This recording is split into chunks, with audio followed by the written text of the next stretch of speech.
बिस्मिल्लाहिर्रहमानिर्रहीम अस्सलाम वालेकुम वरहमतुल्लाहि वबरकातुहू। अपने प्यारे कलमकार साथियों और बुजुर्ग पेंशनर्स की खिदमत में नवाज मोहल का सलाम पहुंचे।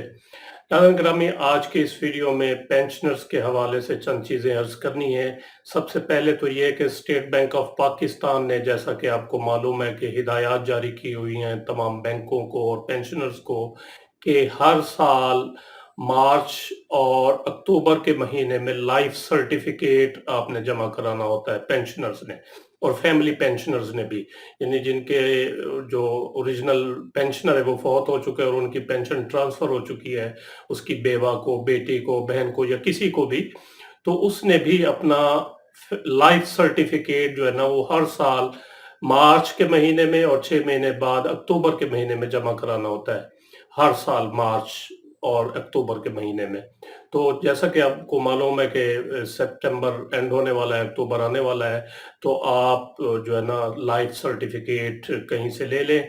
अगर किसी के पास ना हो तो मैं इस वीडियो के डिस्क्रिप्शन में उस सर्टिफिकेट का लिंक दे दूंगा और एक दूसरा सर्टिफिकेट है, वो दोनों सर्टिफिकेट इकट्ठे हैं, तो आप वहां से बआसानी डाउनलोड करके इसको प्रिंट निकलवा कर और इसको बाकायदा तौर पर फिल करके आप बैंक में जमा करा दें बगैर देर किए। अगर नहीं जमा कराएंगे तो आपको फिर हो सकता है कि पेंशन आपकी रोक दी जाए।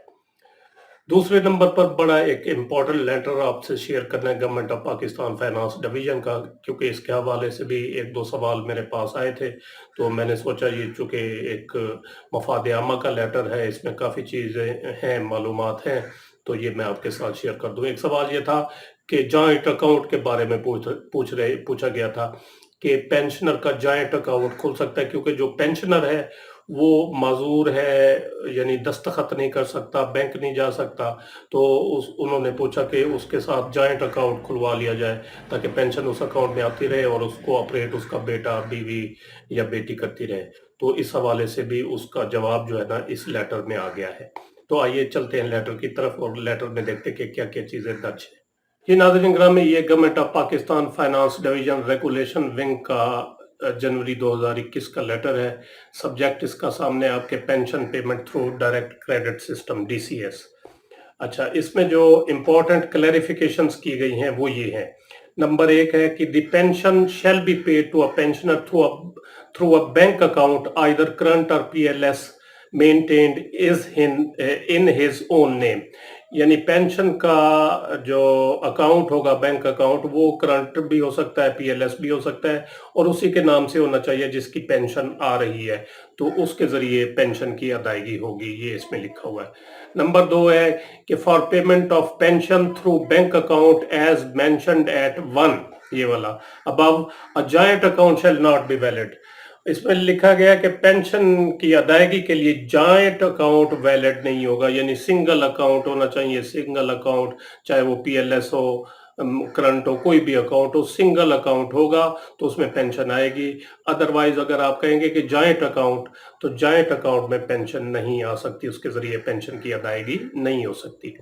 नंबर 3 है कि dedicated pension bank account shall not be mandatory for drawal of pension, यानी ये बिल्कुल पेंशन की मकसद के लिए जो है ना वो बैंक अकाउंट कोई जरूरी नहीं है पेंशन निकालने के लिए।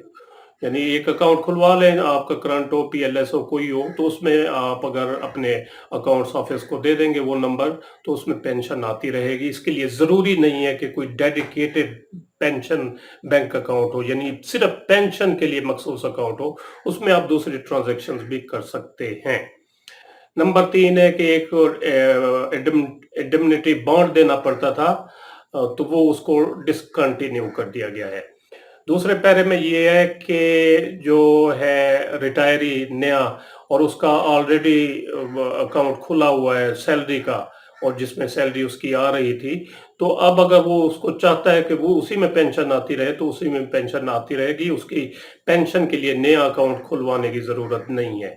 और तीसरे नंबर पर जो ये D दिया गया है, इसमें बड़ी इंपॉर्टेंट चीज है कि if a pensioner drawing pension fails to submit a life certificate, कि अगर वो अपना सर्टिफिकेट जमा नहीं करा सकता, फेल हो जाता है, नहीं कराता, और बायोमेट्रिक वेरिफिकेशन भी नहीं होती in the months of March and October और मार्च के महीनों में, तो pensioner does not draw pension for consecutive 6 months, या पेंशनर जो है ना 6 महीने तक पेंशन अपनी नहीं निकालता, तो the account shall become dormant, तो उसका अकाउंट जो है ना वो डॉर्मेंट हो जाएगा, यानी उसमें से वो पेंशन फिर नहीं निकाल सकेगा। वो फिर बैंक जाएगा, उसको एक्टिव कराएगा अपने अकाउंट को, तो फिर उसकी पेंशन निकलेगी।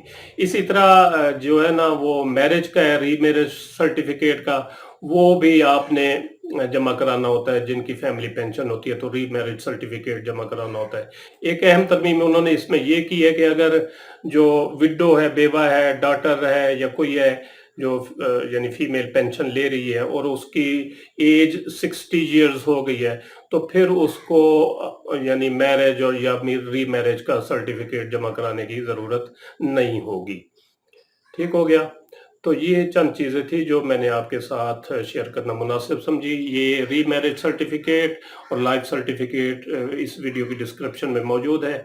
आप वहाँ से इसको बआसानी डाउनलोड करके अपने इस्तेमाल में ला सकते हैं। उम्मीद है वीडियो आपको पसंद आई होगी, जिसे लाइक और शेयर ज़रूर करें और अपनी राय का इज़हार कमेंट सेक्शन में ज़रूर करें।